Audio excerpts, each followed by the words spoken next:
लिख डाला और मोदी साहब को ये जो सबकी प्रॉब्लम सॉल्व कर रहे हैं सीधा प्रधानमंत्री जी को एक लेटर लिख दिया। अच्छा, and this is not about GST, this is about something I let you know कि मतलब जो परेशानी है मेरी, मैंने उनको इस तरीके से लिखा है कि मोदी जी मतलब जो ये मैं बता रहा हूँ आपको, ये गेस्ट और पेस्ट दोनों एक जैसे होते हैं। ये कभी भी कहीं से भी दोनों ही आ जाते हैं और जाने का नाम ही नहीं लेते। और फिर पेस्ट का तो एक चलो तरीका है कि पेस्ट कंट्रोल हो जाता है तो निकाल सकते हैं, गेस्ट का कंट्रोल कहाँ है? कोई गेस्ट कंट्रोल नहीं देता यार, कोई बता दो। फिर ये है कि सर आपने तो बड़े बड़े प्रॉब्लम सॉल्व किए हैं, बड़ी बड़ी बिल्स आपने अभी पास किए हैं लोगों की परेशानियां दूर करने के लिए, जीएसटी लाए हैं।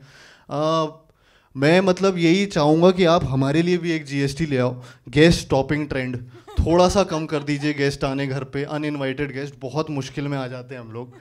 मतलब अगर आप ये लेटर और पढ़ें तो इसमें ये बताना चाहूँगा कि ये जो गेस्ट होते हैं, जो मेहमान होते हैं हमारे, मतलब वो भगवान का रूप माने जाते हैं।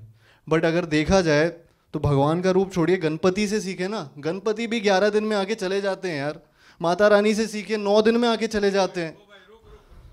अरे लो आ गए, We have somebody else joining in. ऐसे ही हाँ करा है यार ये।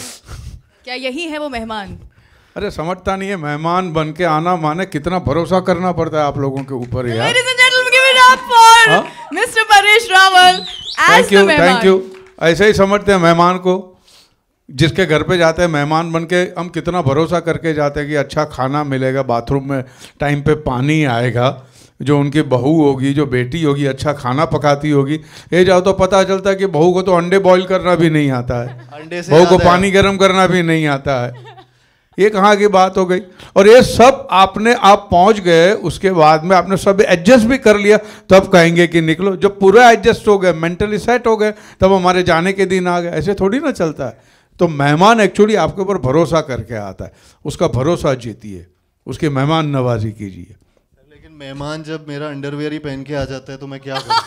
मतलब अरे भैया, जिस दिन आपको घर में रहता है उस दिन अंडरवेयर भी काम आ जाए ना किसी को, उसमें बुरी बात क्या है? कैसे हो जाता है लेकिन? अरे पता नहीं कैसे हो जाता है, घुस जाते हैं किसी भी तरह।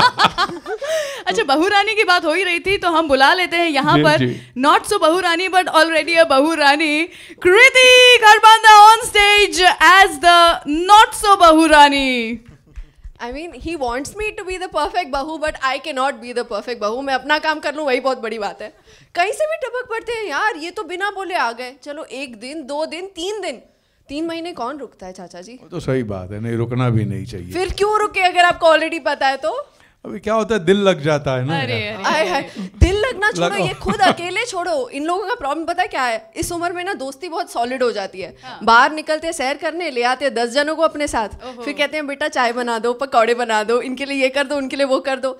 जिन नेबर्स को हम कभी भी नहीं मिले, इनका कभी जाना ही नहीं, वो भी घर पे बैठे होते हैं। अगले दिन फिर वो फिर घर आएंगे, चाचा चाची ठीक है, हाँ चाचा चाची ठीक है, चलो उनसे 2 बात कर लेते हैं। फिर जब वो बैठे होते हैं तो चाचा जी कहते हैं अब गेस्ट आए हुए हैं तो तुम ऐसा खाना तो नहीं बना सकती ना, पूरा का पूरा भोजन लगेगा अब टेबल पे। अब इसी के लिए बैठी हूँ क्या मैं? बिल्कुल।